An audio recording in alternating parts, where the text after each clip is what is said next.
मी विशाखा सकाळची सर्व कामं करून छान माशूलाही जेवण चारून तिला आरामात झोपवून आम्ही दोघे निवांतपणाने छान जेवण करत होते. जेवण झाल्यानंतर मी थोडा दुपारी आराम केले आणि त्यानंतर सायंकाळी हरभऱ्याचे दाणे भाजून मी खात होते. ते खातच होते तर तेवढ्यात सर्व हे माझ्या घरी आले. कारण माझ्या घरी इन्व्हर्टर लावायचं आहे म्हणून त्यावरच काही डिस्कशन करायचा होता. ते बोलून झाल्यानंतर हे सर्व घरी गेले आणि मीही स्वयंपाक करायला लागले.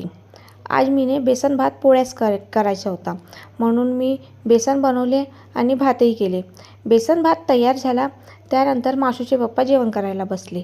आधी तेही जेवण केले कारण माशू दोघांना जेवूच देत नाही व्यवस्थित. माशूचे पप्पा जेवण केले आणि माशूचा हा पसारा सुरू होता. त्यानंतर मीनेही जेवण केले आणि इथेच माझा आजचा व्लॉग संपला. बाय.